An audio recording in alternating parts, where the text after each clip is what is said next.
Hey guys. So yesterday we talked about how to create your debt snowball. Today I'm going to actually talk about how to work the debt snowball.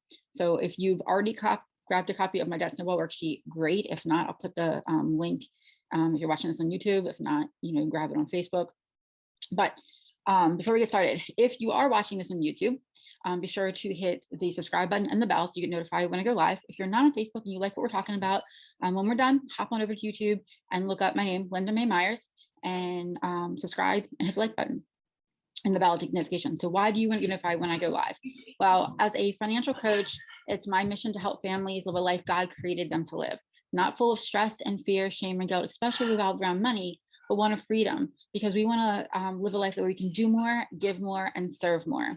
So that's what we're talking about. That's what I'm all about. So back to the topic today. So we've got the debt snowball. You've got the form. You've got it filled out. And the hardest part about working debt snowball is that last column, your new payment, and kind of rolling those numbers down. So I'm going to go over that today with you. All right. So hopefully this works. I'm going to do a share screen.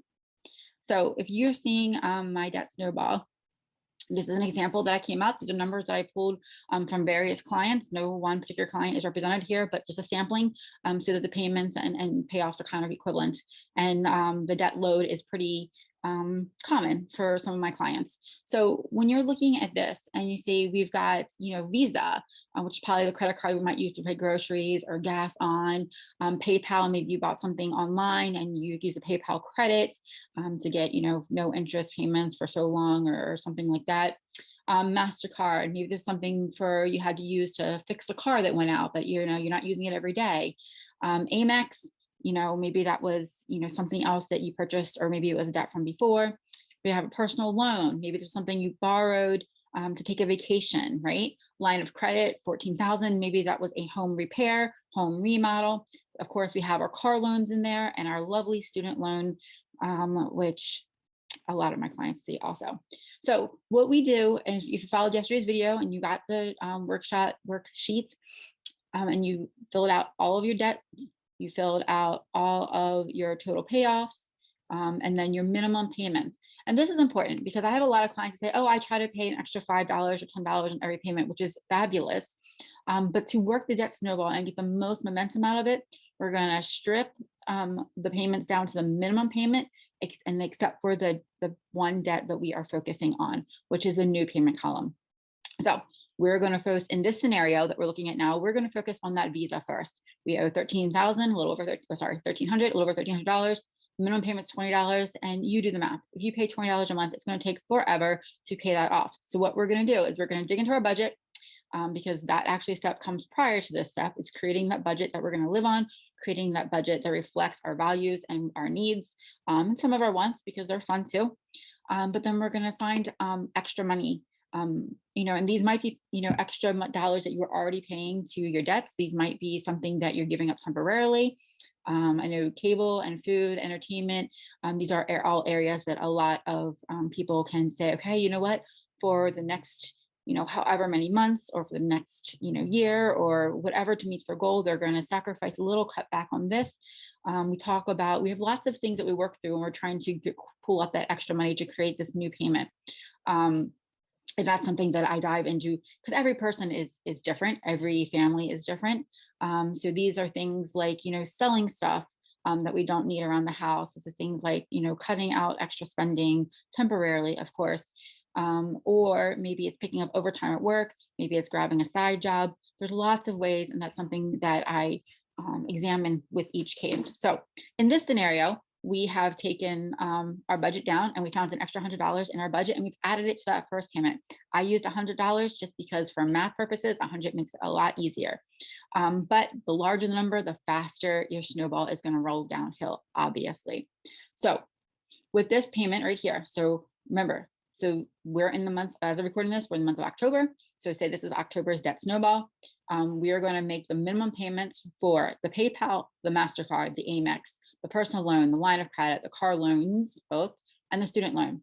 But the very first debt that we're working on is Visa.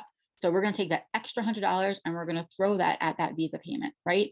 So that means this is your new payment for Visa, and all of these payments stay the same. Now, what happens is once we get that Visa paid off, and this number can change month to month, it's not set. We learn in working through the program that our budget is something that we do every single month. It's not something that we set it and forget it, because that doesn't work. I've tried that. I've been there. It doesn't work. So we have to take time each month to revamp our budget, pulling extra money from different things. And this number will change. But the beauty of it is when this Visa is paid off, right? Let's see if I can get my my tools to work here. When, oops, I just striked out everything. When Visa is paid off, this whole new payment goes down and rolls down to here. So if we stayed at the 120 mark, then when Visa pays off, the new payment for PayPal becomes 160, right?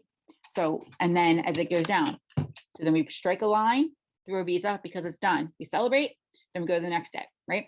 So sometimes when we're working through bigger debts or longer period of times, I recommend my families take that extra little payment for that 1 month after they pay off Visa and maybe go out to dinner, maybe do something that they have restricted and celebrate a little bit, but then jump back in. So then our next month would be the 120 added to the 40, right? And that's going to be the 160 that we just mentioned, right? So we have 160, and then we're going to work it, and we're going to put any extra money we can towards that until PayPal is paid off. And then line goes across the PayPal, and then that 160 rolls down to the 120. And now MasterCard is getting tackled at $280 a month. Does this make sense? If you have any questions, let me know. I love to answer them. But this is the system of the debt snowball. I know some people had, grabbed the worksheet and the guide, the instructions, but I just wanted to make some a little more clarity on how that new payment works. So that's all I have for today. If you have any questions, make sure you reach out to me. You can find me on Facebook, YouTube, and of course my website, lindamaymyers.com. And if you're in Facebook, make sure you're in my free community, Faithful and Financially Free Families. I'd love to connect with you there and help you the best I can. That's all I have for today, and I will talk to you guys later.